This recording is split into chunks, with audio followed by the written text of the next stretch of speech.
Good afternoon and welcome to the Futuresoft webinar on blockchain, digital economy and the role of central banks and financial institutions. We've been seeing trust being redefined for a global digital economy, and blockchain is sort of seen as the platform of the future by many. Today, we're going to have a very robust discussion around this topic. And we will explore, how we engage the demand for absolute trustworthiness and ethical responses to enhance innovation, corporate governance, digital security, social equity, and disruption of global wealth. We're also going to, really dive deep into what the role of central banks, governments, regulators, financial institutions, as well as the general public is. And we're happy to welcome our esteemed audience of board members, C-level executives, public and private sector players who have signed up. And we're excited to, of course, welcome our keynote speaker, Mr. Raj Kapoor, who's the founder of the Indian Blockchain Alliance.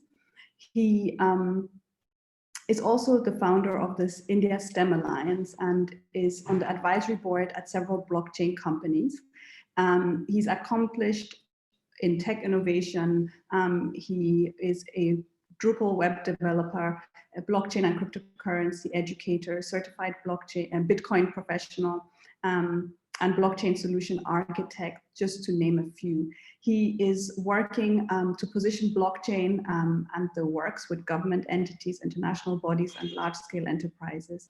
And you would agree with me that he is going to be an amazing keynote speaker. So I'm going to, without further ado, hand over to him. And after his keynote, I will then introduce our panelists,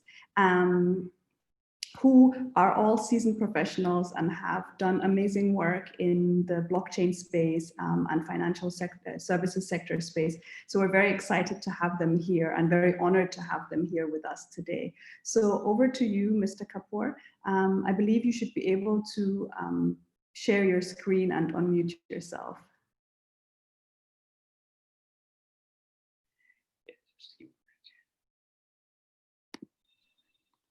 Yes, I am now unmuted. So thank you all. Thank you so much for having me here. I see a lot of very interesting people. I see my friend Chris sitting in the corner there. So hello, Chris. Hello, everybody. Hello, Gerard. I cannot see anybody else, but I can see you. Thank you. How would you pronounce your name? I'd love to know that first. So that's the first thing I would like to know. That it's tougher than blockchain. So you can start with that. Okay, Nkem Dilim, or short Nkem. In the camp. All right, fine. Wonderful. Michelle or Lucy, Moss, I know Moss is, of course, Moss. Moss knows me very well, so he won't say hello to Moss. I've said it in the morning. So thank you for being here. There's Moss. I can see Moss. I can see Codefest behind. Thank you. All right. So what we're going to do is we're going to keep things light and fluid, at the same time relevant to the subject. I believe in two things: keeping it very simple because we don't know the levels of the participants, but we'll keep it serious enough for everybody to be interested. So with that, I'm going to start. Can I make a very small presentation, not just have a talk? Can I make a very small presentation? I'll share the screen. It's actually a very long presentation, but I've truncated it for this. I make it at several events, but I kept it, we keep it short, sweet, and simple. We'll be finished in about 20, 22 minutes max. All right, and then I'll give it back to you. And I see a lot of people from the cybersecurity space out here. So that's fantastic. Cybersecurity works very closely with blockchain. So I think it's a very, very eclectic fit out here for all the all professionals from all walks of life. So with two things, I will share mostly from an India perspective and a global perspective. We worked very closely on some global partnerships as well, and we worked on some Indian projects as well. So I'll share a little bit of all. I'll also try and truncate the presentation in such a way that we will focus on what's happening, especially across the world with central banks and blockchain.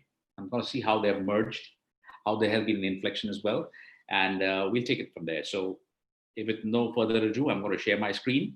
First, I'll show you some headlines which I've had in the last 6 months in India, and then I'll take a deep dive right into my presentation. And I promise to be finished in 20 minutes so that everybody is awake and happy. It's early morning for most of you. It's late evening for me, so I'm having my coffee, so cheers to that. All right, I'm sharing my screen now, and let's go straight in.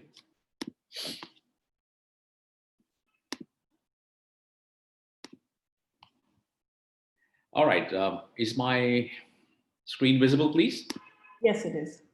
Perfect. So I'm just going to actually, what I'm going to do is I'm going to stop my video, and I'm going to keep showing this here. See, these are some of the headlines which are relevant in today. So that's why I'm starting with the headlines, and then I'll go back to my presentation, and I'll speak some more there. So India's banking sector is to see an increased use of blockchain technology in 2020 and beyond. This is a report by Global Data, and that's very encouraging. And we're doing a couple of projects now. That's really interesting for us. Also, last year there was a significant rise of blockchain in the blockchain sector. This is a website of the National Payments Corporation of India, which is the government of India enterprise, and very closely connected to the central banks. And we're part of this team, of an advisory team in the initial stages, when we actually advise them on what processes they should start off with. So this is very interesting as well. The headline: the Reserve Bank of India successfully tests blockchain technology. We tested that, and this is the latest coming up now. We're taking a second step forward now. We're taking a step towards CBDC. For, of course, those, most of you will know what is CBDC. That is the central bank digital currencies. And that's one of the major applications happening across the globe. We already had one blockchain system called the Vajra.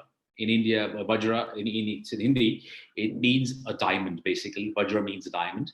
So we call it the diamond system because it's secure, hard. It's also known as a thunderbolt. So that was the first major foray by the central banks into that. And after the success of that, we're taking a step towards the CBDC. So I've shared some of these headlines here, and we're talking about, this is when somebody sent me this link. Great, that's fantastic. All right, we'll come to that later on. So I'll stop this, and I'm getting into my presentation now. So these are the things happening right now. There's a lot of buzz. In fact, because of COVID-19, what has happened is a lot of banks are now exploring this much more than they were pre-COVID, which is a great, is a great thing to happen, because we need something to be a catalyst, and this has become a catalyst. So I'll stop sharing this, and I'm getting onto my screen now. Just a moment.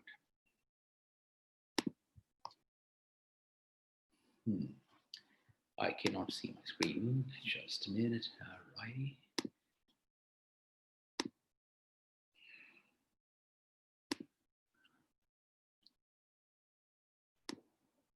All right, folks, here we go.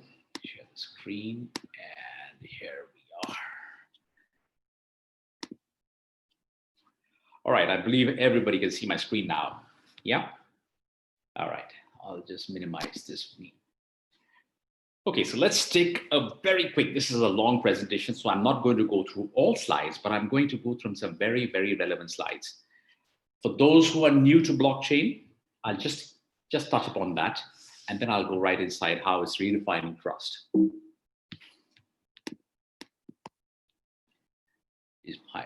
Just a minute, I think I'm unable to stream. Yeah, right. View full screen. Yes, that's better. Yeah. All right. So we have Don Tapscott. For those who have been, fans of blockchain, will know Don Tapscott very well. Don speaks a lot. He's one of them. He's written the maximum number of books, you can say, relevant books on blockchain. And he says, let's imagine a technology that could preserve our freedom to choose for ourselves and our families, express these choices in the world, and to control our own destiny, no matter where we live or where we were born. And what new tools and new jobs could we create with those capabilities, services? We should think about opportunities, and these answers are right in front of us. Compliments of Satoshi Nakamoto. For those who don't know Satoshi Nakamoto, he's basically been credited with creating the first Bitcoins and the blockchain. So although it's a pseudonym, but anyway, that's for another day.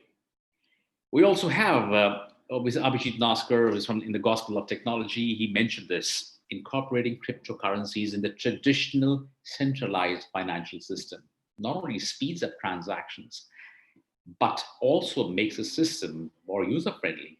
Whereas in a decentralized system, cryptocurrency will only breed insecurity and chaos due to the utter absence of liability.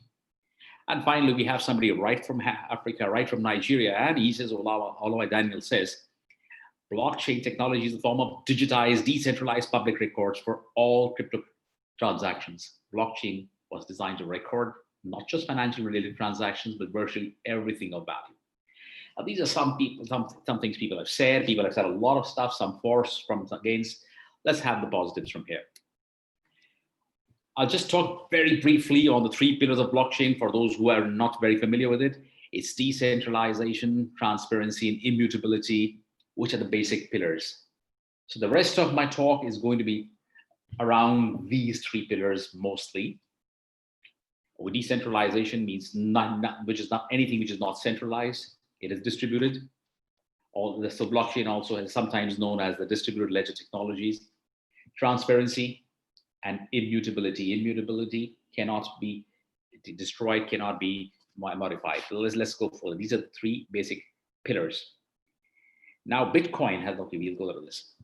So in the current economy, the potential uses of such powerful, decentralized register goes beyond and only digital countries, which is the heart of blockchain creation. So there is a potential to revolutionize the security of ownership from an enormous range of high-value transactions. That is the new digital economy, which is going to be emerging. I'm not saying it is there. We are not yet there, but we will reach there. So in this regime, intermediaries can still add substantial value. Now, we all talk about blockchain being one of the key reasons we can remove the intermediary, we can remove the third party. We do not need a third party intervention. What we're doing in the new generations of blockchain, working towards this, so that they can still add substantial value to markets, but this will not come from simply controlling transfers, settling of payments, or underlying digital assets. We will speak more on this a little later. Crypto tokens and blockchains are associated with basically, a lot of people associate with reducing 2 costs, that is the verification of transactions and the cost of networking. That's what most people understand why we use blockchain. But the timestamping ability and the immutable nature are not what make the technology radical innovation. In fact, these 2 features fit well into the value chains as they allow for reduction in costs through cheaper forms of settlements and reconciliations. I'm sure a lot of you know this, but for those that don't, that's one of the reasons why, apart from Bitcoin, the banking sector, the BFSI sector has moved and adapted blockchain faster than any other sector. Although today, almost all sectors are impacted positively with blockchain. So the architectural change brought by cryptocurrencies is now tied to the use of a native token to incentivize growth operations and securing of a platform. That's the key, securing of a platform. Like in Bitcoin, tokens can bootstrap development of an entire innovation system, and anyone can build novel applications on top of the underlying protocol without requiring permission from a network operator or an intermediary. So this is good. Let's now reimagine a little bit. That is a little background on what's happening today, what people are thinking, what people are experimenting with.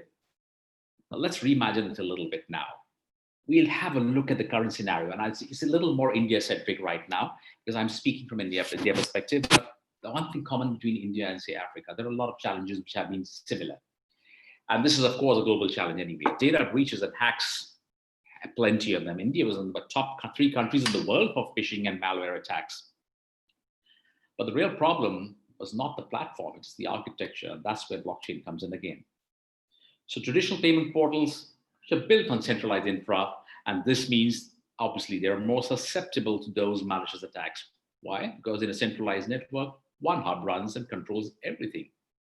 Blockchain distributes it. That's why a lot of people are moving towards the blockchain. And with blockchain, what are the issues we are trying to solve? And I'm not saying blockchain is a panacea for all solutions. It's not going to be there. It's got to work closely with cybersecurity. It's got to go with other protocols, other technologies.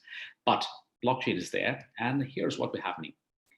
Systems can help resolve these vulnerable situations to a large extent. We cannot eliminate anything as of now. We cannot say 100%, but yes, it's much more secure. It's capable of maintaining transparency thanks to its distributed ledgers, which enable clear detection of transaction data. Blockchain-based infras are far more resistant to the kinds of attacks that central structures are exposed to by the sheer beauty of the design. And that's why I said the architecture is the problem and also the solution. Data on a blockchain is marked with crypto signatures and can be cross-verified. The process of verification and validation makes a transition immutable and tamper-proof. Multiple nodes attempting to reach a consensus, it becomes much easier to resist malicious attacks. And that's why we're using blockchain. I'll go a little further. Therefore, blockchain, as compared to traditional models, is easier for blockchain-based systems to maintain not only the data security, but also user privacy. Right now, the industry is already moving in this 47 million plus million consumers using blockchain wallets as per a report by Statista. Thanks to the protocols and a more efficient synergy between technology can be created, which in turn is going to help devise sustainable infrastructure. Blockchain has many, many other uses, but let's stick to this. But also, when you talk about blockchain, it's not all hunky-dory, it's not all smooth sailing. It comes with a lot of challenges. Some of the challenges are here, and every challenge has a solution, and we're always in the quest finding solutions for that. One is the lack of experts. It's great demand right now, not just in the banking sector, but in manufacturing, agro. We're doing a lot of work in agriculture, agri-tech, and it's amazing what it can do. However, let's come back to the challenges. Lack of experts is among the fastest growing jobs are in blockchain right now and highest paying jobs. There's a big dearth of blockchain experts. I was reading somewhere a few days back that Nigeria has just about 1,000 trained blockchain professionals, which is really very few. Forget Nigeria, India has just about 5,000 to 6,000 professionally trained blockchain experts. That's a real paucity of experts. Even globally, the numbers are very low, and therefore a high demand of blockchain experts. Second is the public mindset. We found that in the public mindset is a huge challenge. People are very conservative, especially the banking systems are very conservative. They're very reluctant to move from a tried and tested system to another one. For many organizations, it's unsettling, and that's why there's a problem. Awareness, the lack of awareness is another very big challenge for us. So one of the things which we do at India Blockchain Alliance is to create awareness right across. We do a series of webinars, we do a lot of talks. Of course, most of the webinars are much, much longer, and in-depth, but we do a lot of work. We try to see that the last common denominator within the nation should know the impact of blockchain, because blockchain is changing lives, and they should know that. Another very big challenge, and I'm a very big fan of talking about this, is the blockchain. The problem with the current approach is that people, they create their own programs. They develop their own blockchains and applications to run on top of them. Now, if in any one sector, so many different chains are there, therefore being different organizations, different chains, different standards, this actually defeats the purpose of distributed ledgers. It fails to harness the actual network effects. So the organization of the blockchain is very important. And I always believe in the cohesiveness of the organization. Regulation, that's another challenge for most countries. Regulations have always struggled to keep up with advances in technology. And indeed, some technologies like Bitcoin, blockchain, bypass regulation completely to tackle inefficiencies in conventional intermediate payment networks.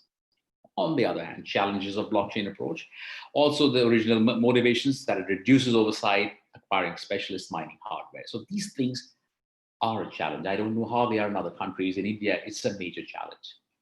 And we keep on and on and on fighting this. Security and privacy is another challenge. Sometimes people feel that while cryptocurrencies offer pseudonymity, Bitcoin transactions are tied to wallets rather than individuals.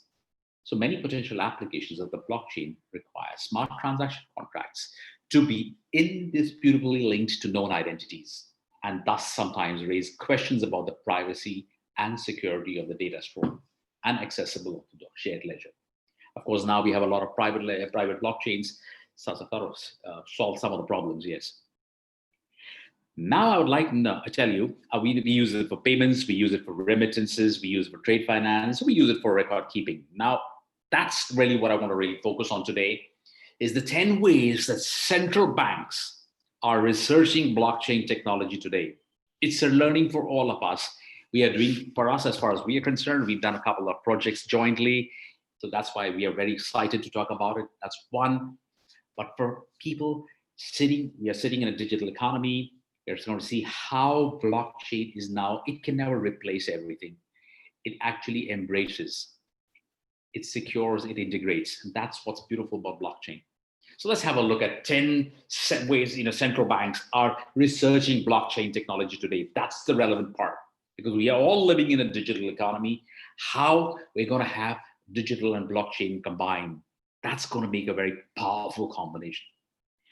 So a lot of us already know that the central bank digital currency, the CBDC, this is a very often, this is a discussed subject several times over. And I think I'll just read it out for people who are new to this. Basically, it's a digital currency operated and settled in a peer-to-peer decentralized manner. That's what it is. It's basically a digital currency and is available for consumer use. A lot of banks are exploring this now. This form is served as a complement or substitute of physical cash and an alternative to traditional bank deposits. In fact, today, while I was sitting in the morning, somebody actually, we were doing some programs and they were to make me some payments. And they asked me whether I can accept Bitcoins towards payment. Well, that's how we are talking now. We don't just talk, are you having, electronic transfer, or we talk about, can I transfer the Bitcoins to you? So that's the sort of conversations that now they're changing, they're evolving. It's a whole new paradigm. So central banks from several countries are experimenting with this, including these from Eastern Caribbean, the Bahamas, and Cambodia. In fact, I just showed you one headline. I showed you a web link where even India is exploring that right now. It's at an exploratory stage. It has not come through as yet. So that was the retail one. And now we have the wholesale central bank digital currency, the wholesale CBDC. Similar to the retail, it's just at a wholesale level.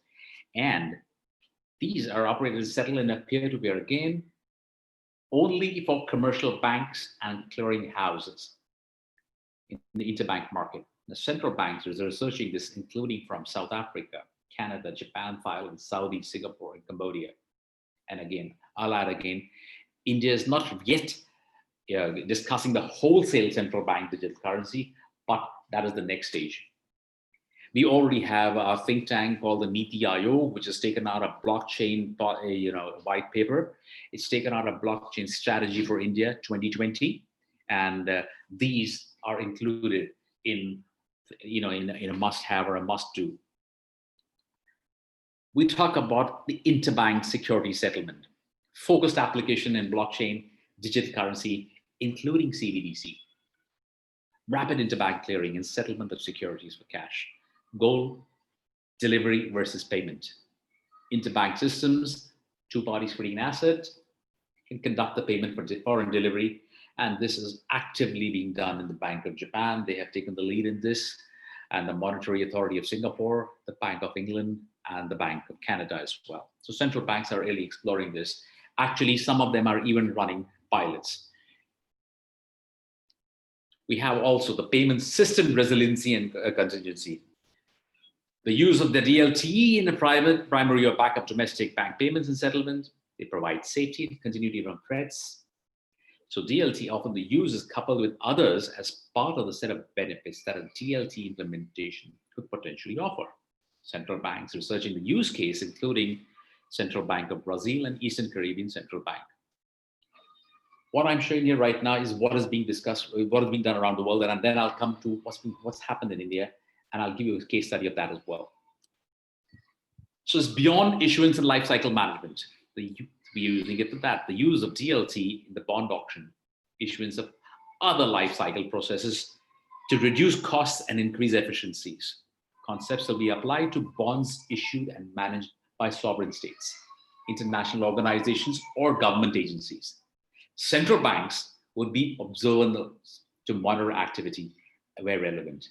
The World Bank has actually launched the first blockchain-based bond called the Bond Deck in August 2018. That would be a template for lots others to follow. And there are a lot of people doing research in this right now, again, including the Indian government. Know your customer, KYC and anti-money AML, that is anti-money laundering, a KYC AML processes that leverage DLT to track and share relevant customer payment, identity information to streamline processes. This solution could connect to a digital national identity platform, which in India we have now, or plug into the pre-existing eKYC or AML systems. That's a very, very important part which all banks should consider. This is something which could be the first, one of the early discussions should be on this. It also potentially interacts with CBDC as part of payments and financial activity tracking. So central banks exploring or including the Hong Kong Monetary Authority. Information exchange and data sharing, of course. This is sacrosanct for all banks and the central bank especially. The use of distributed or decentralized databases to create alternative systems of information.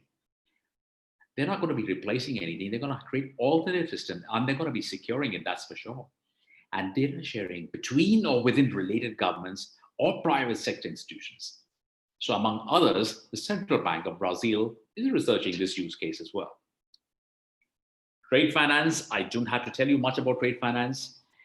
It basically improves the processes, which are often paper-based, labor-intensive and time-sensitive, and customer information and transaction histories are shared between participants in the decentralized database while maintaining privacy and confidentiality when needed. Central banks researching, Hong Kong Monetary Authority. Cash money supply chain, the use of DLT for issuing, tracking, and managing the delivery and movement of cash to the central bank and commercial bank branches. This could include ordering, depositing, movement of funds, and simply regulatory reporting. Central banks are, the Eastern Caribbean central banks are the first movers again in this. Finally, we have the customer SEPA credit identity, SCI provisioning. Decentralized sharing repository for SEPA credit by the central bank and commercial banks in SEPA debating system scheme, faster, now streamlined and decentralized system for ID provisioning and sharing.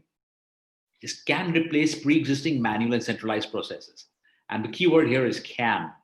That's one of the things which is going to be a very, an interesting debate going forward in life. And centralized processes that are time and resource intensive. This has already been implemented in the Bank of France's project Madre. Now, this project is going to be, again, a benchmark and template for a lot of central banks. And we are already doing a case study on Project Madre. If anybody would like a complete case study and the research on this, we'll be happy to share it later on. Our team has already done the research on this and found out where we can actually implement what can be done, what are the challenges, etc. So we've done that. Now, as just one case study, the first one which launched off in India was the National Payment Corporation of India. They launched Vajra. Vajra is the diamond, the blockchain-based platform. So what was that?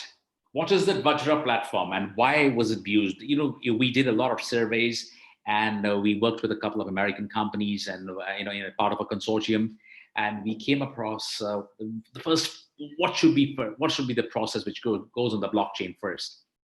So we decided to create a permissioned blockchain platform, meaning that means only registered parties under a network administrator can be part of the network. So it becomes a closed sort of a private network. And the three nodes of the platform, or the node tree node, where a transaction is validated, only if the Aadhaar biometric is used for authentication. Now, Aadhaar is our national identity card, which has our biometrics. It has our eye retinas, and it has got our fingerprints, everything. So is the Aadhaar biometric is used for authentication by the notary node. And this node will receive transactions from the clearinghouse node. These are the features, and I'll tell you how it works after that. The clearinghouse node, the node contains the admin rights of the platform, controlled and maintained by the NPCI, and provided a root authority signed TLS certification. And then we have the participant node.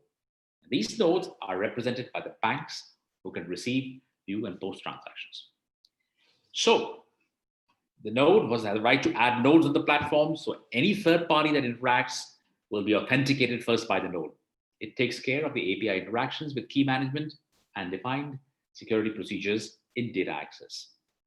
So what happens now? How does it work? Banknotes request from APIs, requests are processed through the platform. System consists of a self-executing contract in the form of a smart contract that contains the business rules, and the on-chain data is added to the ledger once request is processed. The steps are: user initiates transaction, Vajra app or the micro ATM through online banking, e-commerce, POS, and the request for collection, deposit, or payment is directed to the server of the payer.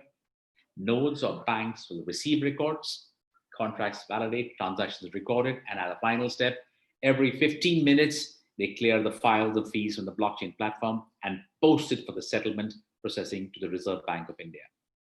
It's one process in a very large process, but it's a start. So if you quickly have a look at how the process starts, this is the same thing what I said, is only in a pictograph, so to speak. That's how it's done. The benefits have been this very fast processing, this transparency, data security, and a very robust dispute mechanism and time sensitivity. And the best part, no changes are required from the bank infra. The bank have to whitelist the Vajra adapter IP and ports, and banks have to generate their transactions from corresponding banks, which are part of the POC. So basically, a low cost, high security, again, highly trustworthy platform created by the central bank here. Based on the success of this, we are now discussing CBDCs. What also we have done, and this is something which I would love to have with partners in Africa and Nigeria, especially, the continuum of co-design frameworks to support investigation and we created a continuum together. We created a whole bunch of guys who are very passionate about studying these systems. We have a task force assigned, led by one of my other partners, and we continually work on the wholesale, retail, CBDCs, know your customer topics, all these subjects. We do research on them. We partner with leading jurisdictions, cross-sector stakeholders to pilot these frameworks with high potential use cases. So we worked with a lot of people in the past. We'll help to scale. This is exactly what we put together, basically a think tank or a back-end research team to work on a lot of potential applications and give recommendations where it really can work. So relevant institutions, startups, experts, all of us are engaged in the process, and we shape the exploration and experimentation of DLT for global financial and monetary systems. That's why whether it's a startup, whether it is a bank, whether it is an investors, we work with a lot of people. We work towards creating the risk set, creating a groundwork for stable, efficient, and including global systems. So what is the ultimate impact of that? The impact has been to create opportunities for research and knowledge building among central banks to serve common and unique research goals across all countries.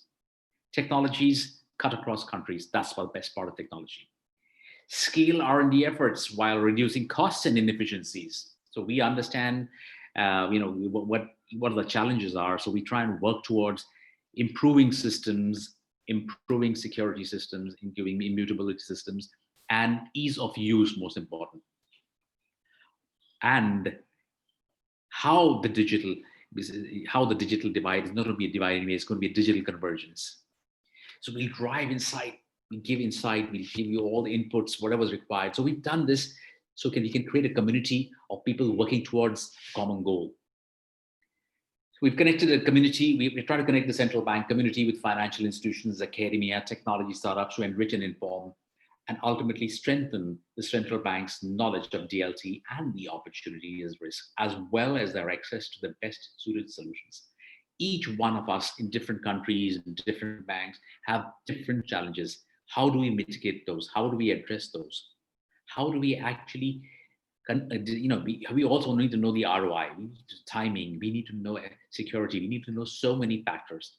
So as a consortium, what we do is try and give you as much information as possible on this.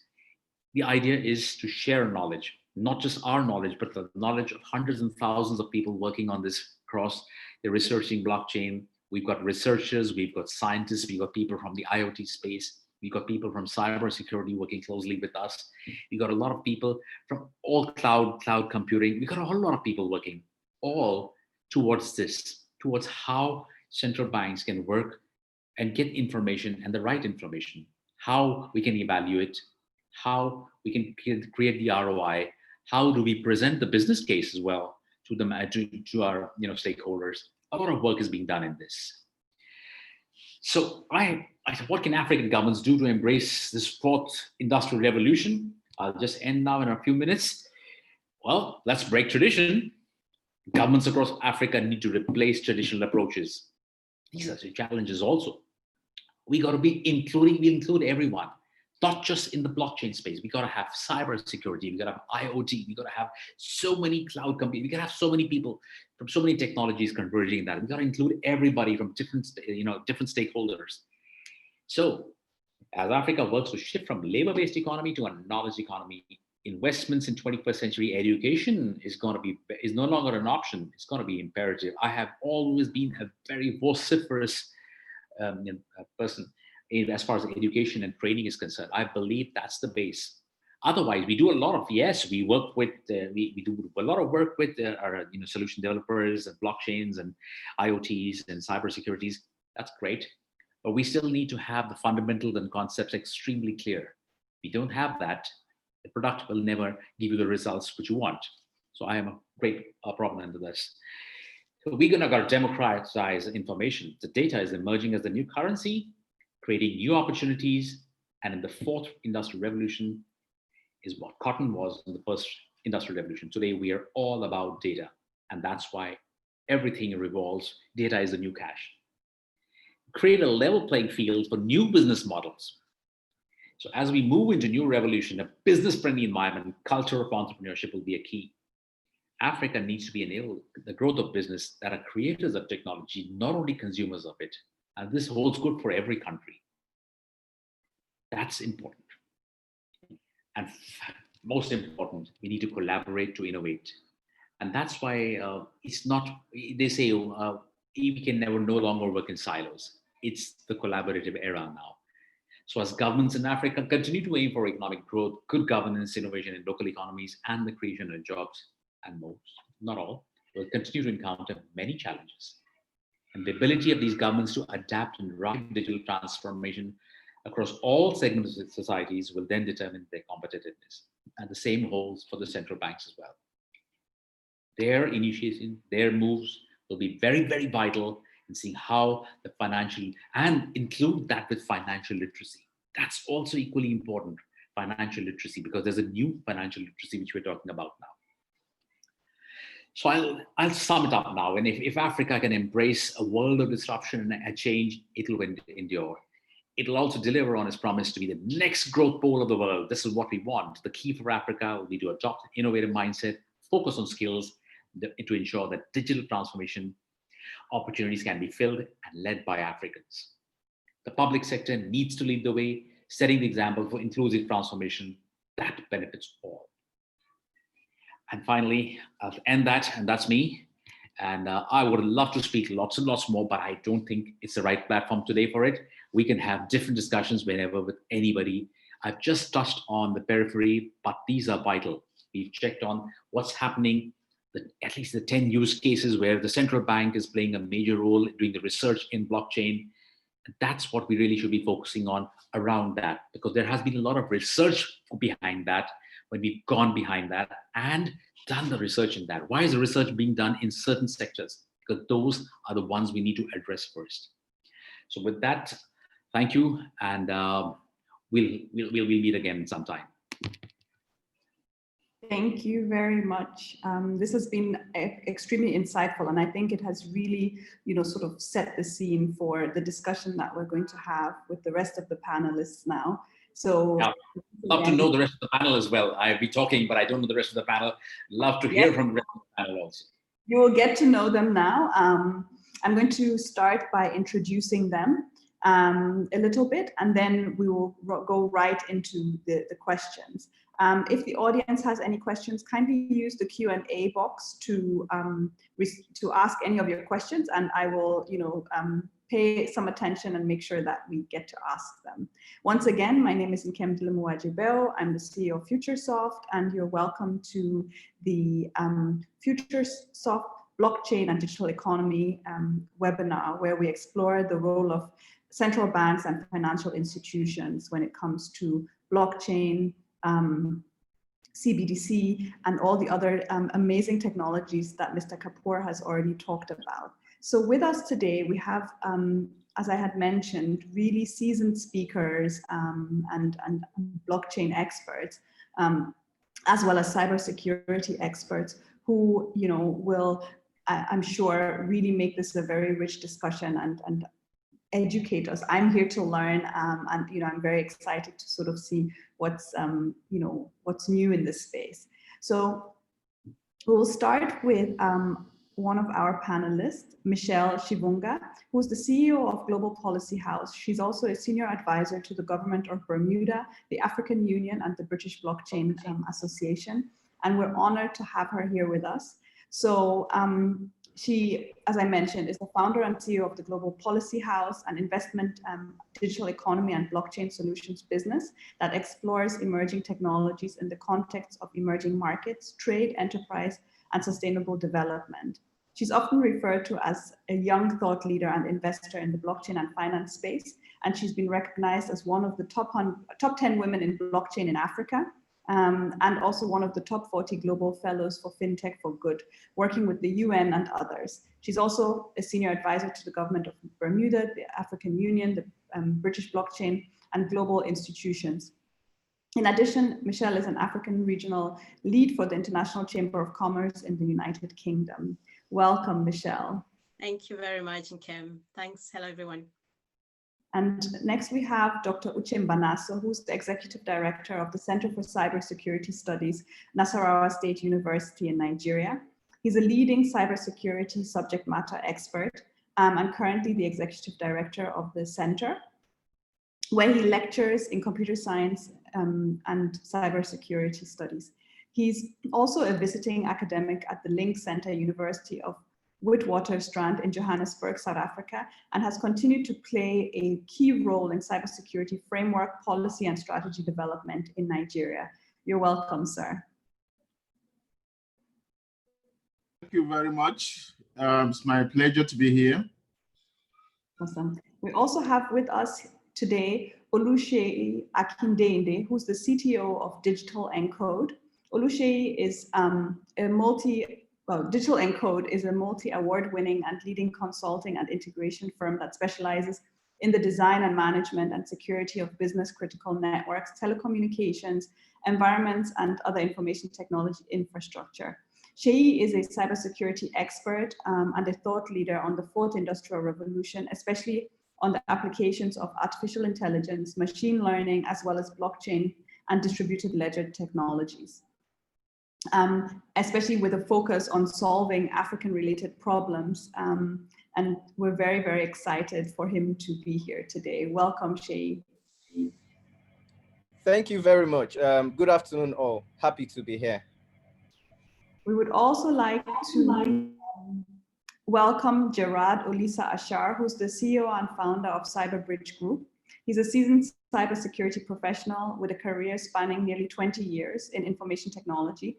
And he is the founder and CEO of the Cyberbridge Group Limited, a cybersecurity advisory firm based in Oxford in the UK, where he spends his time helping organizations build resilient businesses in the face of ever increasing cybersecurity threats.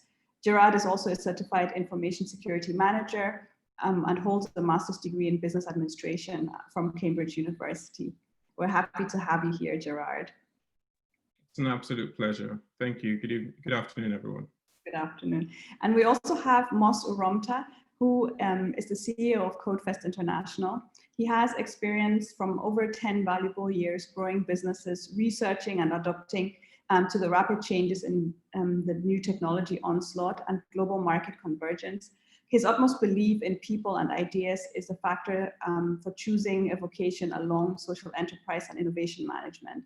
Moss has contributed to over 100 business startups and development in various sectors across information technology, education, agriculture, health, manufacturing, retail, and media across Africa and Asia. And as a blockchain researcher and promoter, Moss has also aligned with the India Blockchain Alliance to make blockchain education and adoption in Nigeria possible. So welcome, Moss. Thank you for being here with us. Thank you very much. And it's good to be here. Good afternoon, everyone. Good afternoon. All right, so I think we can dive right in. I really, was inspired by the presentation of Mr. Kapoor, and I think that I will, sort of direct the first question to you, sir. And I would really like to understand. So, what opportunities does blockchain present in enabling the digital economy in Africa? And I know you've mentioned some examples, but if you really had to sort of choose your top two, opportunities, what would they be, and how can these, how can this also serve the citizens?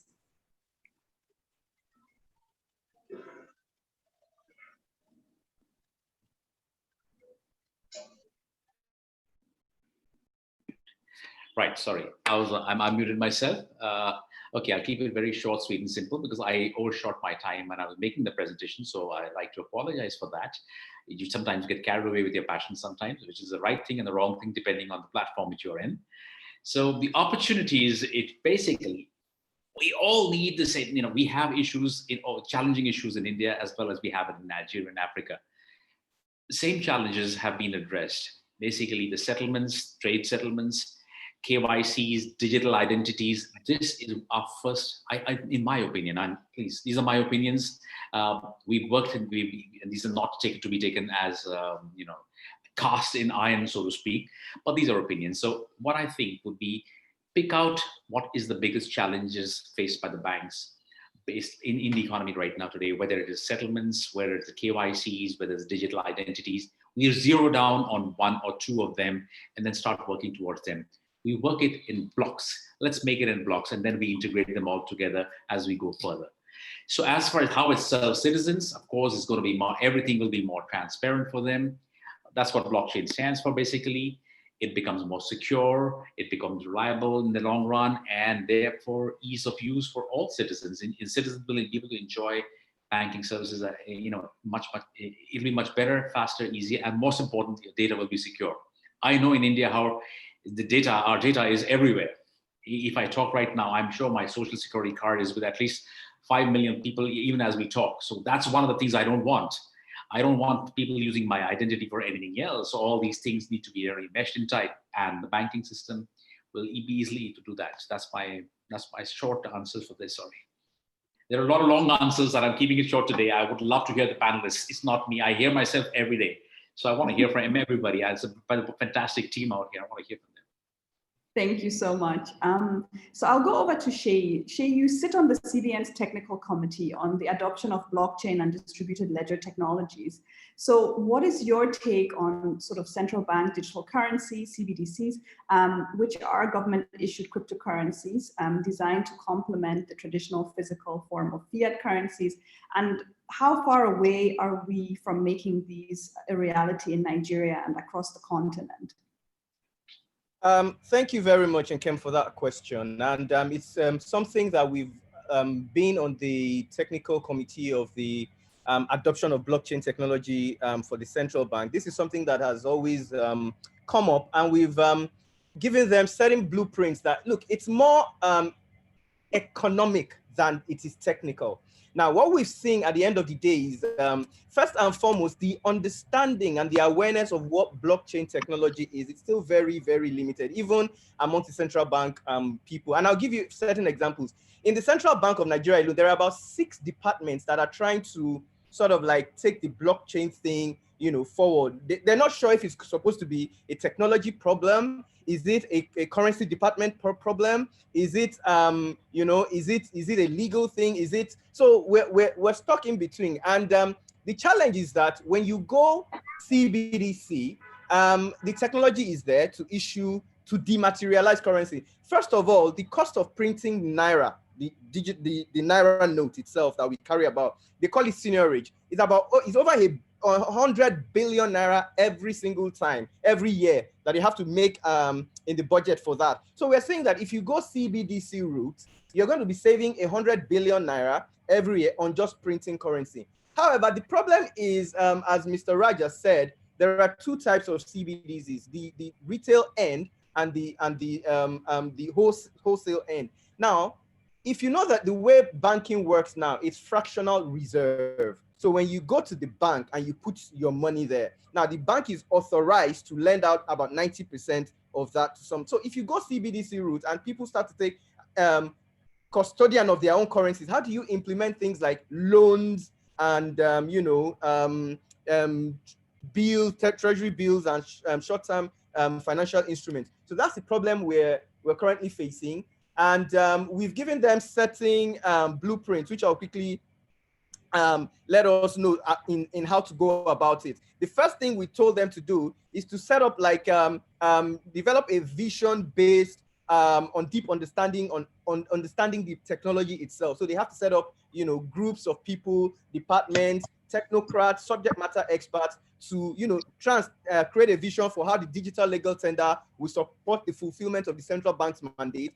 Then secondly, they build technology partnerships. So you have maybe with Mr. Raj now on board, maybe he can serve as some sort of, consultant. Then conducting tests, which is the step 3, do pilot tests, within banks. So maybe take 2 banks, say maybe GT Bank and Zenith Bank, and see how, we can actually do this and do some pilot testing for especially the wholesale end, where you can use it for clearing and settlement. Then do a rollout of phase 1, and then, depending on how successful it is, you can now do a national rollout. But as it is right now, the document is sitting on the Director of Banking and Payments table, and we're yet to get some kind of feedback from them. But hopefully, we think within the next 2-3 years, we should start to see some improvement in that regard. Thank you so much, Shay. Just to piggyback on that, Michelle, I'm going to come to you now, and I really want to understand, how can blockchain actually be a catalyst for financial inclusion on the continent? And with the African continental free trade area, how can digital currencies actually help accelerate African commerce across the continent? Especially if what Shay is saying is true, and we're sort of 2 to 3 years sort of out from having CBDCs. How does that, sort of affect and can that accelerate the African free trade area? Yeah, no, thanks very much, Nkem. Really great question. And thanks to the previous speakers. I think when we talk about digital cash, just to begin with, the concept of digital cash actually goes way back when we had, things like DigiCash. So the whole idea around digitization or moving towards digital assets, as we call them, is something that's not necessarily new. And I think, back to one of the comments earlier on, it's really up to, I think, to governments and other players to start to understand this space first and foremost.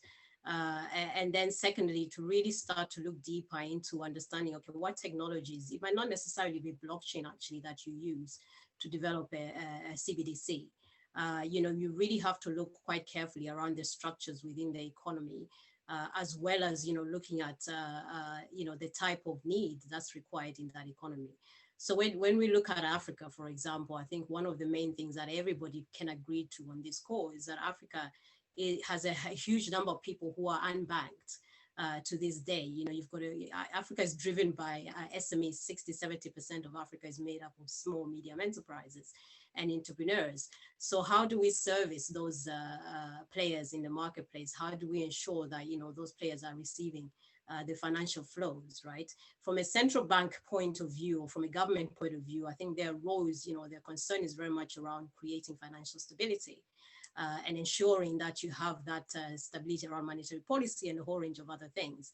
Again, when we talk about central bank digital currencies, these are tools that can actually be utilized to try and mitigate around, issues around monetary policy, but in the context of financial inclusion, because we have a huge number of people within the continent that do not have access or even connectivity to the financial system in the first place, this presents an opportunity to explore. No, I'm not saying that every country in Africa should go off and have a central bank digital currency. Like I said in my opening remarks, it really depends on the structure and what is happening within the economy, right, of each of the countries. But it has the massive potential to transform the ordinary people's lives, because you're starting to connect them with the financial system where they can access currency, liquidity, and a whole range of other tools are flowing. So it's not just necessarily an argument. I think the technology bit is the easy bit, if I'm being frank. The difficult bit is actually coming up with frameworks in place where the people who are driving this initiative, number one, understand what's happening, and then also really trying to understand what the structures within the different economies, what's required within the different economies. When we're looking at things like CFTA and the continental free trade, that's a massive opportunity to create, open doors for trade and a whole range of other things. But that trade flow isn't going to happen really if we're going to have barriers or bottlenecks around finance, or even access to finance, or people are not going to have, access to the financial system. So in that respect, I think, it's important to explore CBDC and the opportunity it presents to get people to be financially connected and financially included. It might not work for every country, and it doesn't necessarily have to be a blockchain-based CBDC either. China is not looking at blockchain-based CBDC, it's looking at other models. So there are models in place, and there's lots of pilots going on, and we're working with a lot of the countries who are working on these pilots, to bring a bit more transparency around the space. Thank you so much. I think that really, sort of gave a lot of more context to CBDCs and the use, and also other options that we can explore on the continent. And I know that you also have a conference coming up next week. So I just wanted you to quickly, talk about this conference. So it's a Central Bank Digital Currency Africa conference that your company Policy House is hosting. So if you can just quickly tell us a little bit more about that, because I think it ties in really nicely with the discussion that we're currently having, before we then sort of jump into looking at the security aspect of implementing blockchain technologies. Sure, absolutely, Kem. I think, it's a very exciting summit that we put together with my company, but a whole range of other players. So what we're really trying to do here is actually go across the regions in Africa to actually start to explore what CBDC mean, but also to get all the different stakeholders together. So the conference is very much designed to invite governments, central banks, fintechs, payment gateways, telcos, and a whole range of other players who we think are very, instrumental in the design of CBDC as a whole, if we choose to look at CBDC. So the conference is designed, one, yes, to educate and, to create the knowledge, but also to bring together the right parties and to really kind of have a frank conversation about what is CBDC's role in the context of Africa. So we've heard numerous times, how CBDC has been discussed in so many parts of the world. But for us, this was very, very critical that we start to look at this from the angle of Africa. And especially now that Africa is heading towards, and we started with Nigeria purposely, because Nigeria is a big giant for Africa, as everybody knows, and it has high levels of population growth, and it's going to increase a booming fintech ecosystem in Nigeria that is starting to thrive. But even with the blockchain, sort of cryptocurrency and all that, it's starting to really emerge within Nigeria as well. But is there an understanding of how you can leverage that digital economy? How you can actually leverage the opportunities, that you have with things like CBDC? Is there an understanding? So the conference was very much designed to be, the first really major summit that looks quite deeply into the opportunities with fintech, but also with central bank digital currencies.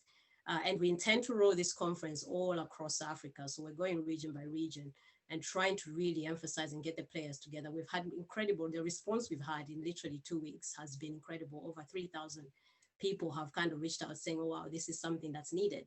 So clearly this is something that everybody's been thinking and, kind of going back and forth and wondering, okay, what does it mean in the context of Africa?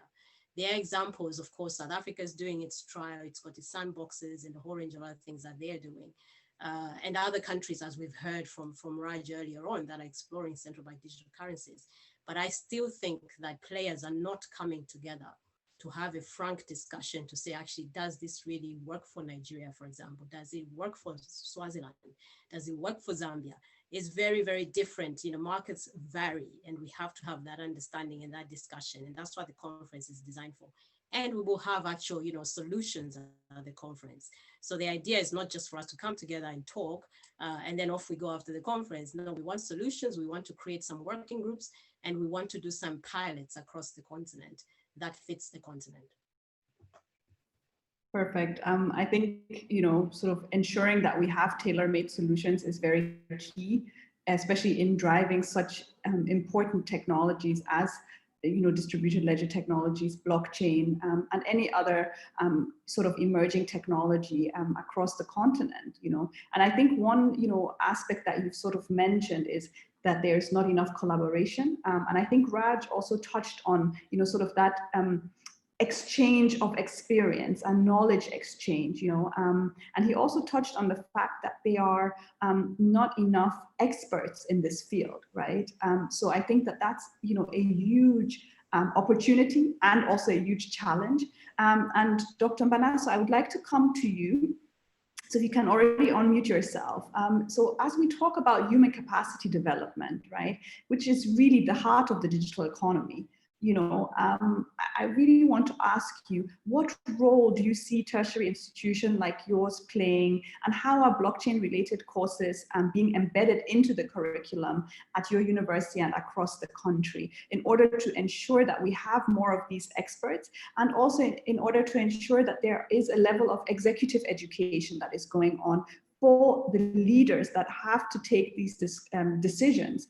Sheyi mentioned that, even at the central bank level, there are many, many different players and many decision makers that may or may not be equipped with the right knowledge and may or may not understand the current trends. So what role can tertiary institutions like yours play to ensure that we start closing those gaps? Thank you very much. And this is a very apt question. Human capacity is the catalyst of digital revolution or evolution, as it were. We need a very sound, knowledgeable people with quality foundation of the nuances of technology. And of course, we know that digital space is a knowledge terrain. And so without foundational and fundamental knowledge, what we can see is that we continue to Google, copy, and paste without adding any value. So, however, coming to Nigeria, I can see there is a total disconnect between tertiary institutions and industry, unfortunately. And it's so simply because tertiary institutions, as it is now, is most of them are offering non-functional education or operational education, as I often describe it. In most tertiary institutions, education is seen as a ritual. So there's so much focus on a piece of paper called BSc or MSc without actually knowledge to back it up or to validate the kind of knowledge that has been acquired. And so often you see there are many computer science graduates who cannot even write a line of code in any programming language. So this is a very big challenge. And incidentally or ironically, many of the computer science teachers can't write a line of code themselves. So that's a big dilemma. And another big factor in the educational sector is the stifling NUC regulation. And with that, many universities find it difficult to alter the curriculum or to innovate to align with rapid growing advancements. And so this is really a very huge challenge. However, to answer your question, there may be a few universities that maybe have embedded blockchain-related courses like cryptography, perhaps not in the context of blockchain. Well, for me as a person, this is my personal opinion. I often see myself as a bridge between the industry and the academia because before joining the academia, I worked for 25 years in the public sector. So I always look at things from two lenses, look at it from the industry and also look at it from the academics. So what is actually lacking in Nigeria is lack of synergy between the government, the industry, and the tertiary institutions. So there is that huge gap. Just take, for example, of accreditations. Accreditations in Nigeria are simply and solely done by NUC. And NUC doesn't really know what the industry demands are.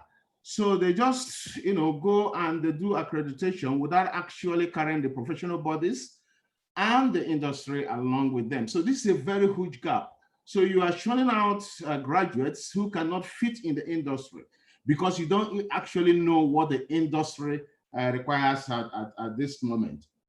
Well, so I see that there's a huge gap because if you see in the educational sector, we have actually lost focus and direction. And I think it will require a miracle or a common disruption of the system to revive our educational system. So my concern is that we are currently recycling ignorance or inexperience in the educational sector. And this can actually account for degradation of what we see today. There's very high lack of performance in every sector because of lack of knowledge, lack of that foundation to think and be able to be innovative and creative. However, having said that, there is hope in Nigeria because there are few Nigerians or great good Nigerians who are forward looking and always trying to align themselves with the pace of a change, especially by self-help. So you have a lot of people who are actually trying to do something to help themselves to remain relevant in the scheme of things. So I can say that most of Nigerians that can actually write a piece of code actually do that by self-help, not what the knowledge they have gotten from the university. This may be sound as a naked truth, and it's very, very important. And another issue that is also very, very disturbing is that there is also no synergy between industry and tertiary institutions in terms of research.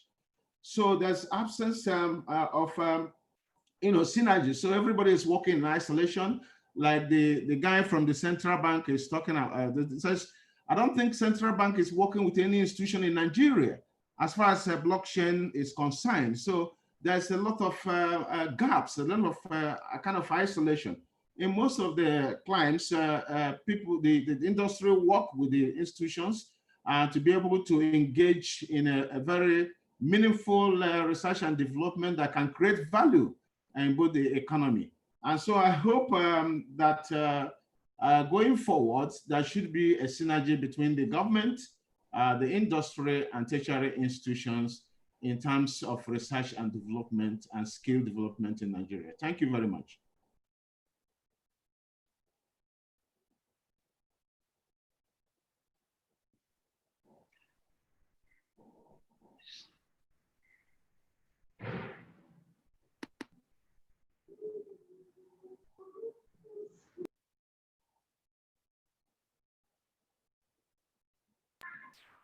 Thank you very much for such an honest answer. I think it's really, a breath of fresh air to really hear from someone within a Nigerian tertiary institution being so honest and saying, look, there are gaps, but we are open to partnerships. We want to, sort of also from within help push changes in regulation, but we need the support of the industry. We need the support of other regulators.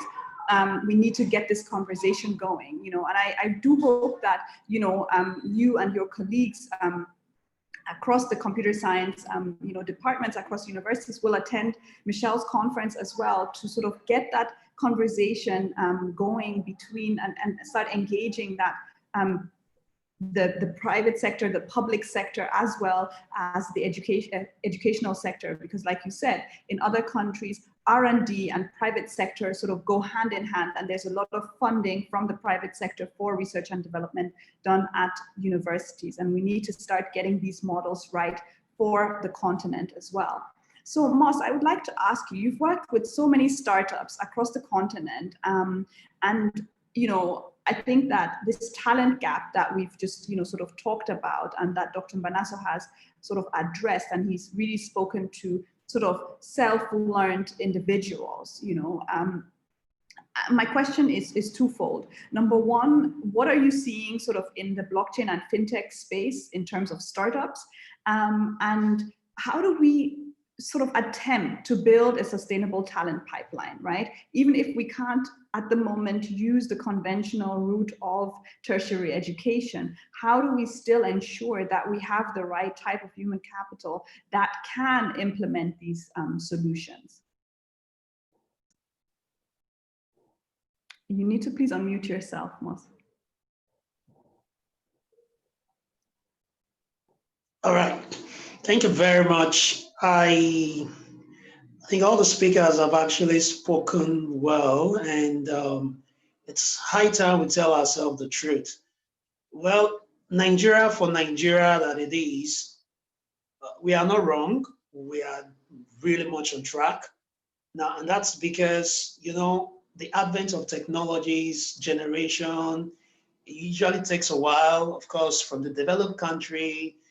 This thing moved to developing countries, and then it comes back to Nigeria, and then we try to grab what is left, and then we move on.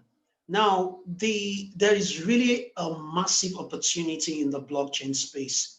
And you will tell me, in a country like Nigeria, where there are no jobs and people are looking for opportunity, this has led to lots of people, either being carried away by crypto. And it's not just about crypto, actually. There is a whole lot. The blockchain has to be demystified, first of all, to an average Nigeria, so that he can see the power in blockchain. Now, because blockchain talks about citizenship. Now, here is blockchain. Blockchain is anything that has to do with citizenship. It has to do with digital democracy. It has to do with inclusion, and it has to do with inclusion. And for many years, we've been looking at financial inclusion, and the fintech, they're coming up with several solutions, such that, the unbanked can be carried along in the banking sector and begin to utilize and leverage on this. So we're definitely going to see offshoots of several companies, but what is holding us back is the requisite knowledge of blockchain. And many people have not settled down to get to understand and find out, even for yourself, what blockchain does and what it doesn't do. And then we are carried away. This is like the internet bubble. It's first come, first serve. I mean, right now, there are a whole lot of, organizations that are doing stuff in blockchain now. And I think for those who are going to, put their money where their mouth is, it's going to be a big bang for them. So one of the things we do here as an organization is that we have created certification programs along with Indian Blockchain Alliance, where even kids can begin to understand what blockchain is and what it does.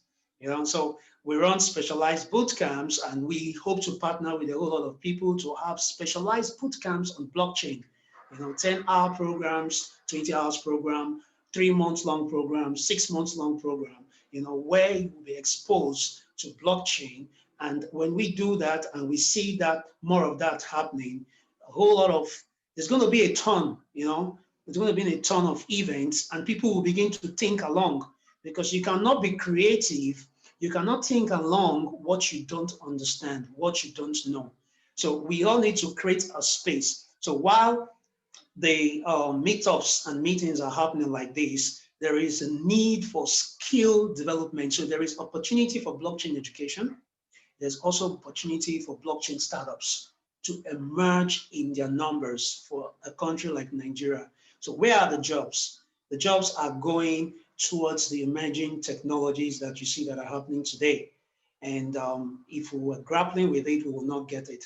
But thank God today that a whole lot of partnership is happening. Now, there is Indian blockchain, there's the Futuresoft, there are, I mean, everybody who is on this platform now, you know, we can just decide to look at those pockets of challenges, which are our greatest opportunities that we have, and begin to look at it. So let's look at the R&D, let's look at the education part, let's look at the fintech and see how we can support, you know, inventions, innovations that are coming out from that space. Like I said, blockchain is all about inclusion, is all about citizenship, is all about digital democracy.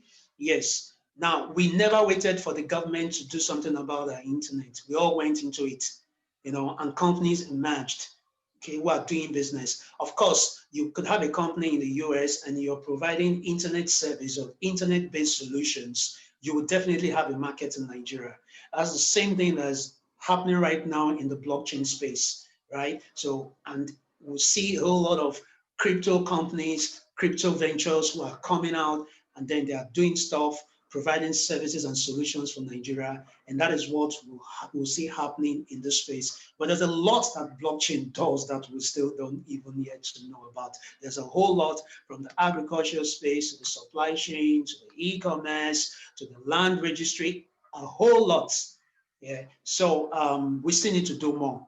You know, we need to do a whole lot of research, and we need to begin to embrace it as it comes, because it is really the future today.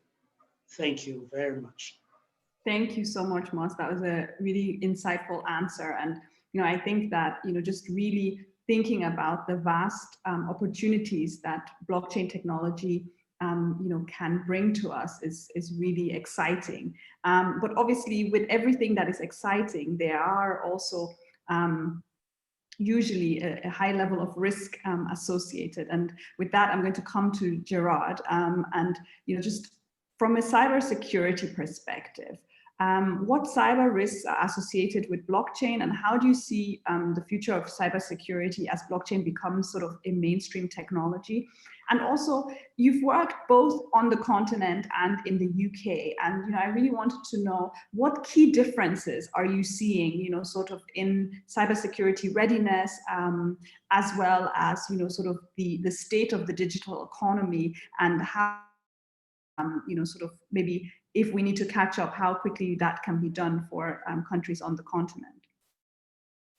Thank you for the question. And first of all, you know, I must give credit to the speakers that have spoken so far. I think, you know, it's been a very interesting conversation, even from my part. I've learned quite a lot. But coming to your question around risk, you know, someone once said, a colleague of mine once said, you know, protecting a blockchain network is the same old thing about protecting ones and zeros. In the end of the day, blockchain is just another computing technology. So there is that whatever risks you find with your present networks now, you would find them to some degree, maybe to a lesser degree in some areas, but to a higher degree in other areas. So for example, from 2017 to 2019, there was about $2 billion stolen from, you know, the blockchain network. And that's hackers being able to do that. So as much as blockchain is a very, very, you know, strong answer to a very big problem, a problem of trust, which is what we talked about very early on in this conversation, it has to be done properly.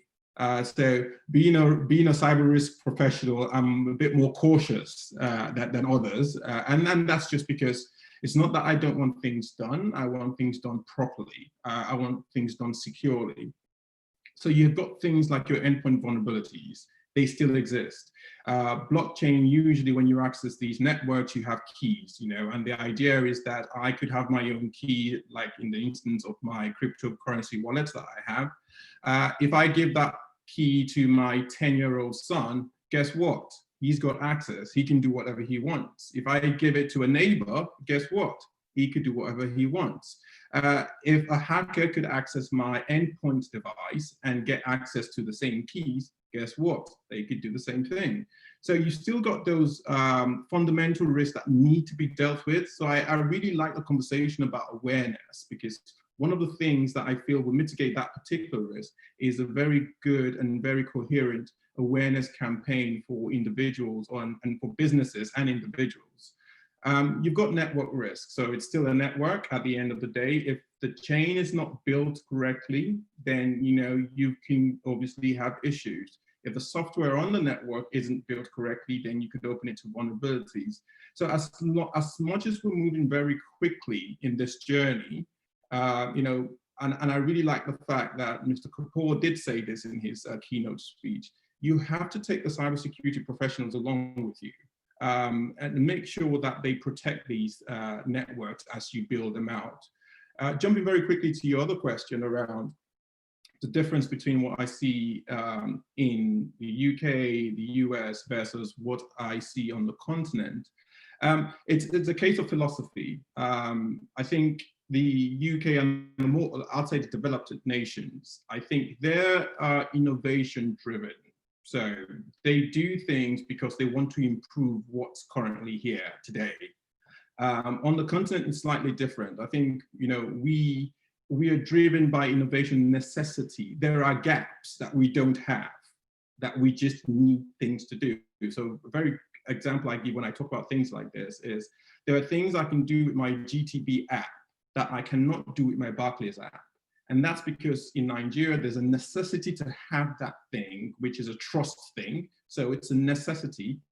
In the UK, they already have systems in place that help that trust thing. And it's only now coming to the UK, that technology. It's been in place. The UK just didn't adopt it for whatever reasons. The same thing I see along the blockchain. So you would very easily see, and this is my opinion, you very easily see a more rapid acceleration in the developing countries, because they need to bridge gaps. There are trust gaps that they need to bridge very quickly. The UK, the US, whilst they're moving, they're taking a very, very careful approach, because they've already got systems in place, and their concern is more not totally destroying the existing system that they have and wait until a certain technology is a lot more mature, that they can then begin to adopt those technologies. So interestingly, I'm seeing a lot more activity trying to get blockchain to the forefront in developing countries, a lot activity than there are in the UK. The UK and US activity is really around research. Yes, I absolutely agree. There are organizations, you've got a much more capacity, you've got a lot more people that know these things in the West, so they're building these solutions. So there's a lot more happening there. But in terms of adoption, that's what I mean. In terms of adoption, it's, they're taking a more pragmatic approach. And then the final thing I'll say, just to round up, because I'm conscious of the time, is that at the end of the day, what we're doing with blockchain, or what the world is doing with blockchain, is really trust currency. I think it has to happen. As we can see, it will happen. It will continue to move forward. My last say on this would be, for economies, developing economies like Nigeria and the rest of Africa, there needs to be a very coherent strategy to research. Because I think it was the last gentleman that said, you can't really take advantage of what you don't know. So we really need to spend a lot of time researching what this blockchain thing is, what are the benefits, and how we can then deploy them to our unique ecosystems that we could leverage off and improve society for everyone. That's my view, in a very security conscious approach, obviously, being a cybersecurity professional. Thank you so much. So, I think that there is definitely also a need for a lot of collaboration between cybersecurity experts like yourself, and the people who are thinking through the technology and building the technology, and I know that Sheyi sort of, has both hats on his head, and really, is able to sort of give that advice from both sides, which is really, really great.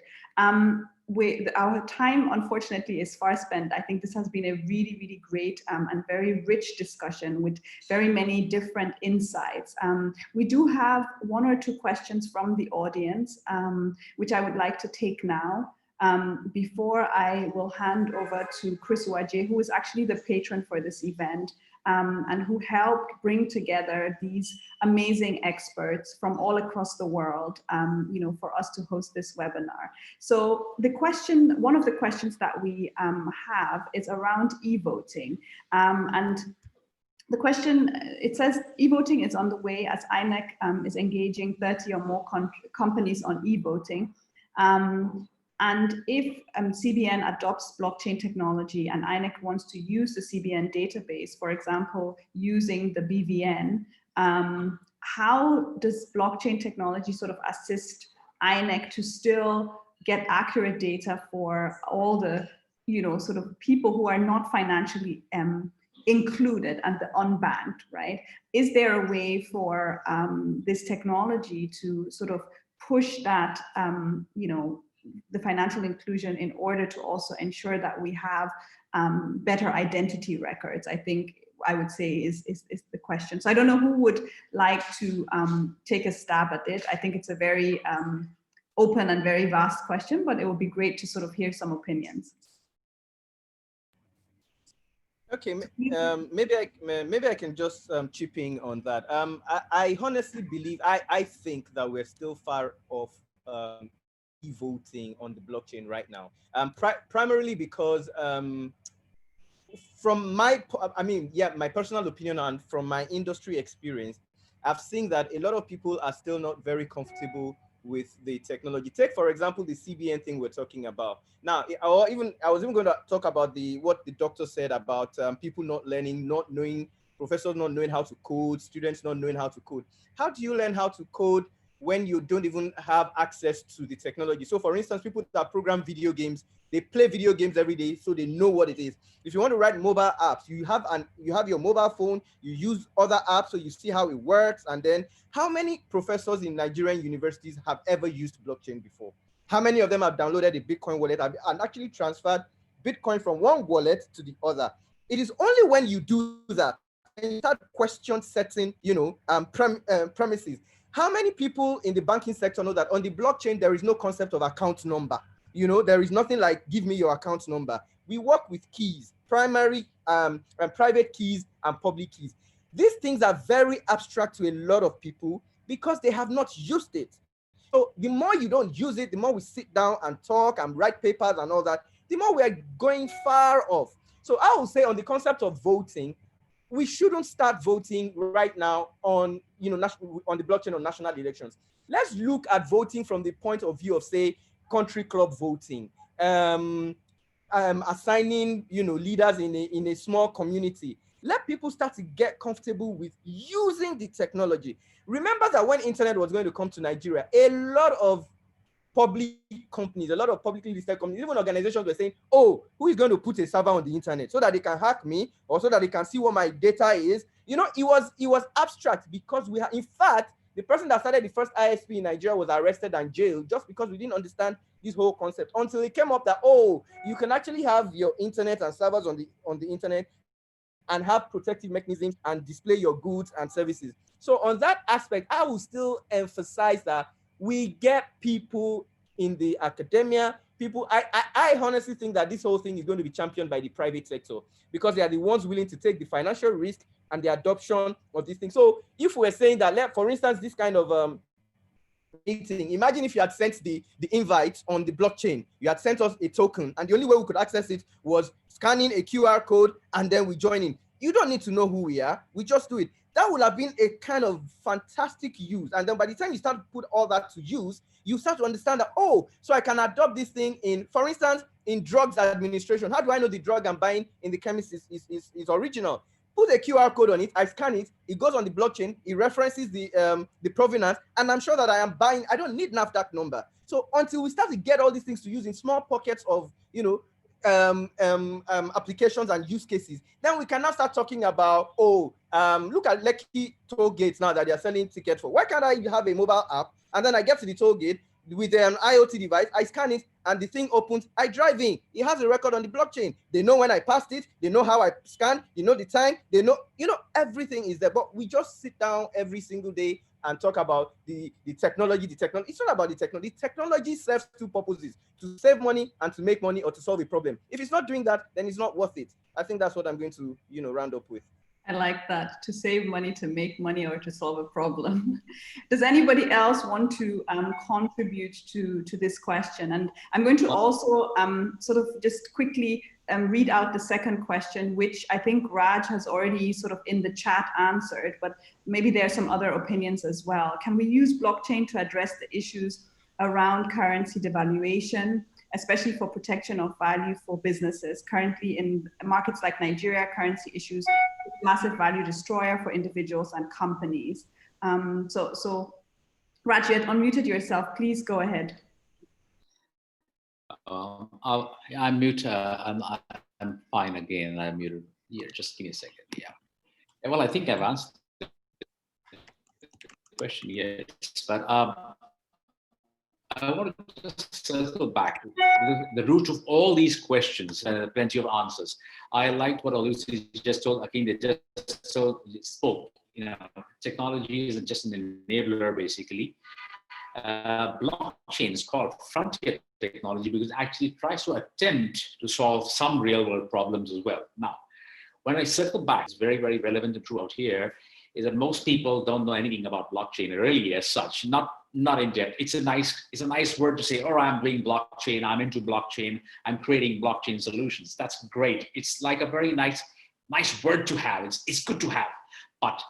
And one of the things which we really discussed was education, training, learning. That's missing. That's the core. When you have a core missing, we're talking about fluff, basically. It's all not going to come to anything. And with education, cannot work in a silo. It needs people. Whether we talk about currency, financial inclusion, we talk about security of the blockchain, it's everything. Everything is a work in progress together. That's the point we're all missing out here. I mean, we're not missing. We're all actually saying the same thing in different ways. It's all the same conversation. What Gerard even very nicely mentioned, he clearly mentioned, you give my key to my neighbor, he has it, yeah. We got to address these issues. Blockchain is not going to work in isolation. It's going to work together, whether we talk about, we talk about currencies, we talk about central banks, we talk about corporates. For example, we are doing a project. What we are doing is right now, college levels. In fact, we start off by doing, and part of the voting question can be answered here as well, is we make the university or college blockchain enabled when they work with us.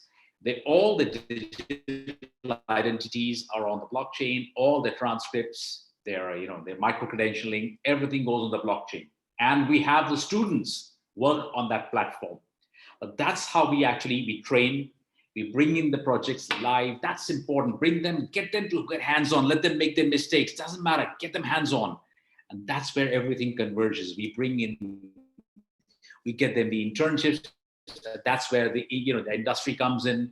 The academia-industry relationship is extremely important and vital. Without that, there is going to be no great stride. There will be steps in blockchain, but there will be no strides. We need strides in blockchain. It's a young technology. There's a lot of research. As a think tank, that's one of our core business. We do a lot of work in other technologies, but blockchain is where we do a lot of research. Research is going to be key in creating solutions, addressing problems, and it's no wonder blockchain is called the frontier technology. It's been looked upon as a technology which actually will not just solve a problem, but actually try and solve some real world problems as well. So just my 2 bits on that, 2 cents on that. Okay. I know we're running out of time. We are. But anybody, I think we can add another 5 minutes to our discussion, because I think it's really, these are really key issues that you're bringing out, and I think Gerard mentioned this as well. Research. I think he really mentioned that a couple of times, and I really think that, the research development. Yeah. Go on, please. So and we take training and education together. Research, education, training. That's the link. That's the blockchain we need to really create. Actually, we need to create a different sort of a chain, and that's in, the education in blockchain and research. I think that's key. Research is key. We spend, you see all the gray hair here. It's all come from research. That's research for you. Thank you. So we have one last question by Thabo, who says blockchain by its definition is a distributed ledger without intermediaries. What then is the point of having it implemented at a central bank level, which is an antithesis of blockchain? So Michelle, do you maybe want to take a stab at that? Yeah, no, before I kind of jump on that one, I really wanted to just say a few things in regard to the last few questions. I've been kind of in blockchain since about 2009, so I'm a really grandmother in this space. And one of the things that I have, has frustrated me so much over the years is actually just the lack of adoption, but also the lack of understanding from people that when you have a new technology, it takes time. It takes a lot of time, and you have to invest into understanding the technology. And it isn't so much about the technology, like I said earlier on. It's very much around, key stakeholders and people coming together and saying, actually, we don't really get this space. Yes, we're going to do the research, but we also have to start with education, as it's already been, mentioned.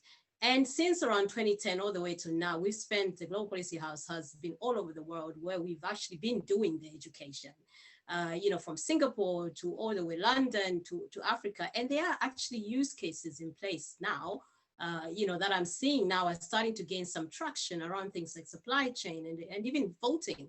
I think even Sierra Leone tried the e-voting, using sort of blockchain platform. So I think at the end of the day, I think that we're not really as joined up as we need to be.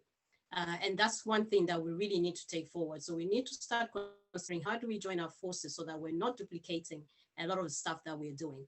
I've been frustrated with the level of adoption, partly because the focus has been on cryptocurrency quite heavily around the world, not just in certain parts. I think there's a mismatch between, we're just going to look at crypto. Crypto is blockchain. There's a lot of confusion around that space.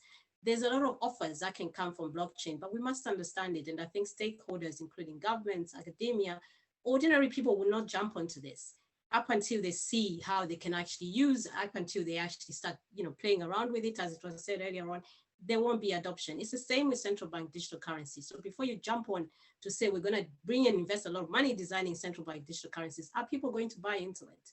Do people have that, ability? Is it easy enough? Is it cost effective enough? Can I get it on my mobile? I'm a young person in Africa. I use my mobile for a lot of things. What are those services that you're putting onto this device for me to use? Right? It's basically the same concept. And that's why I think blockchain really struggled in terms of getting that adoption.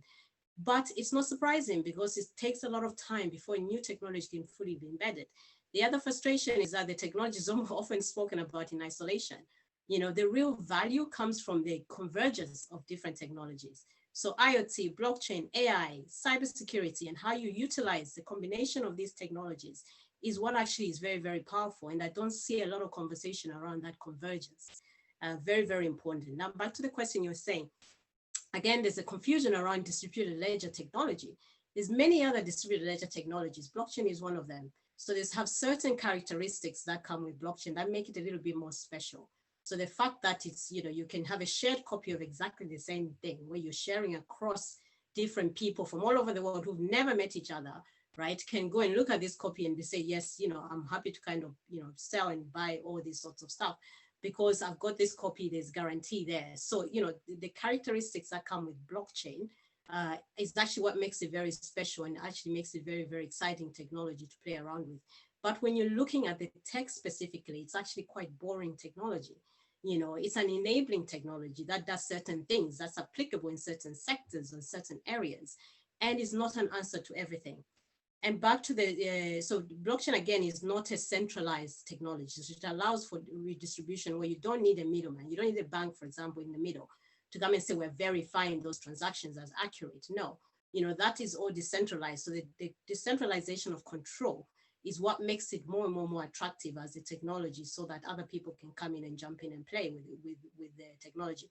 And in actual fact, you don't really need to understand the actual technology. It's actually the applications that are built on this technology that gives value to the ordinary person. And I think we have a lot of work to do around kind of educating in this space, and happy to kind of collaborate with everybody, something we've been doing for a long time. And we have use cases and examples from all over the world on where it's actually working, where it's not working, where you don't waste your time, your money, your investment, you know. And of course, we've done this even with governments as well. They know, you know, what we're doing. Again, in Africa, if governments are open and central banks are open to engage with people like us, then we have a lot to offer, I think. And we can kind of move the dial a little bit, working in collaboration, of course. Thank you so much, Michelle. And with that, I would like to thank all our panelists, our keynote speaker. Thank you so much for taking the time out to spend the last 90 plus minutes with us. I think this has been a really, really rich discussion. I personally have learned a lot, you know, and I'm very excited to see, you know, sort of this digital economy really panning out in Nigeria and across the continent. And with that, I would like to hand over to Chris Uwaje, who is the patron for this webinar and who is just going to give us a couple of closing remarks. Thank you so much. Thank you very, very much, our moderator. Permit me to probably clap for all our panelists. And having said that, I think I will have said thank you and walk away. But really, you have catapulted me from blockchain to BP. And BP is block passion. Because the passion that has been inspirated here is awesome. So on behalf of the community, which of course we are going to establish, that the blockchain community, I want to thank our speaker, my very good friend Raj Kapoor, who flew all the way from India to Nigeria. And of course, our very distinguished lady, Michelle Chiwanga, right? Right, good. And of course, there are a lot of people that we have met virtually, and I want to look forward to meeting everybody physically when we have surmounted the new normal. So Gerard, I want to greet you too. And of course, my mentee, I could still see the passion firing on you. That's Oluseyi. He's been like that for quite a long time. And we always say, take it easy, it will come. He said, no, no, no, no, no. They must listen now. So I want to believe that blockchain is going to open the doors and the ears of the deaf to listen and the eyes of the blind to see. Because if we don't really enhance our data and secure them for trustworthiness, which is the core aspect of this webinar, without trust, the world is lost. And trust creates empathy, creates kindness, enhances love. We are going to have challenges on the way, no doubt. But I want to believe that you guys have done very well. And I want to see us remain together for greater things to be enhanced. I probably would have asked, but I know you guys have the answer. What will precede blockchain? Because I hear that argument about academia and industry and whatever. But really, I think there has to be a fundamental framework that is laid down on the ground. There are many around the world. Policy instruments, standards, so that it becomes, the mirror. So when we are talking, I'm going to go to the fourth line. We'll say, look at this. So on top of that, we can now, scale to innovate more. That is where we have research. The little white paper I've read, blockchain actually existed for almost 50 years or more. You'll find out that it was really block before a researcher from Japan now saying, no, the block cannot exist alone. It has to be chained together so that we can filter that chains in a way that it can work much better. And I think there was another researcher, I think Schmidt-Jung from Germany, who also created another layer. So it has been an ongoing adventure into the security level and of course the trustworthiness of the. So my very good friend, I call him Prof. Professor Ochi is really almost time that he become a prof, because having delivered superlative cybersecurity template in South Africa where I was there, I think you deserve to have a professorial chair so that we can now have mentees for blockchain. I know our time is limited, so I just want to thank us. I think the takeaway for me, my apologies that you didn't see my video. I was almost on 3 webinars. They are calling me for another one, but I've been listening to all the keynotes, to all the panelists, and I think it is an awesome delivery. So I want to thank each and every one of us for being there. We are going to call on you again, as it were, so that we can move on to part 2, part 3, part 4, and of course, we can now engage some researchers to now see how we can integrate for the benefit of those who are coming behind. And we can also call on you anytime as a resource, because when we talk about blockchain, there's also a business side behind it. So we need to probably go and do our own research, how to really market blockchain to the other people. Even from the kindergarten, there could be games for blockchain for those who are going to take over in 50, 60 years, so that they start to play some games, create some apps and challenges and all that. So I think those are some of the things that we can do for ourselves. So I want to thank you immensely for being there. And the moderator, I know Michelle knows. Who else knows? Yeah, Dr. Uche Mbanaso knows. She is my biological child, and she didn't introduce herself well. I now have the privilege to introduce her. Apart from the Obama leader, she's done tremendously, and I'm very proud of her. She works to Maximilian, and that's the same institute that Einstein lived his footprint. So I want to thank her immensely. She's worked behind the scenes so much that I didn't know that we are going to have this audience. We had, I think, 51 attendees, and there are a lot of people who could not sign in because of the latency of the internet.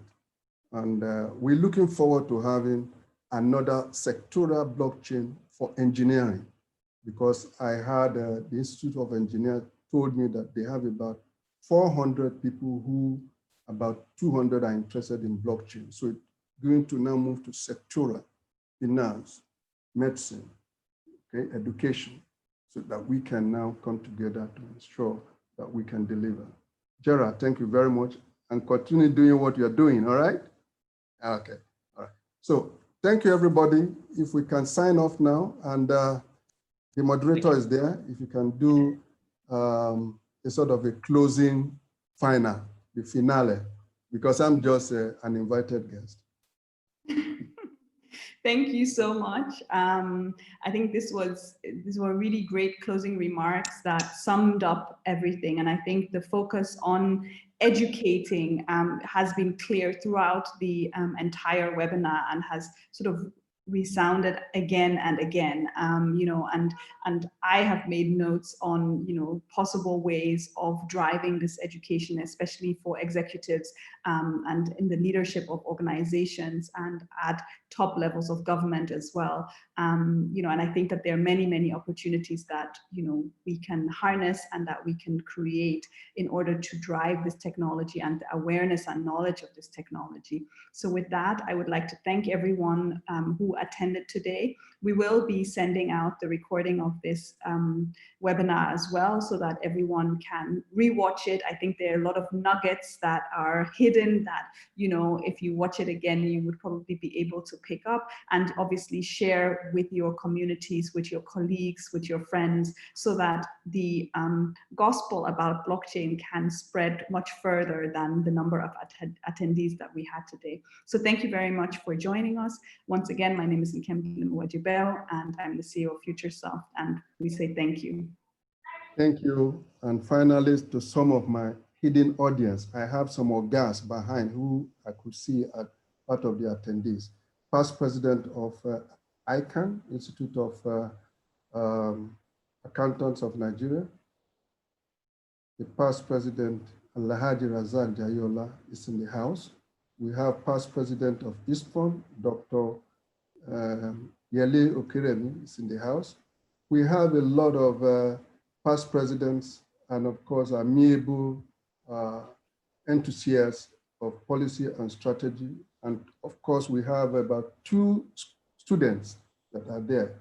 We have a lady, Dr. Rosalind King, who is also an enthusiast and an expert. She teaches machine learning in UNILAG, and she said she must be in this webinar. Unknown to you guys, she has snapped a lot of pictures and said he's going to send it to me for inviting her.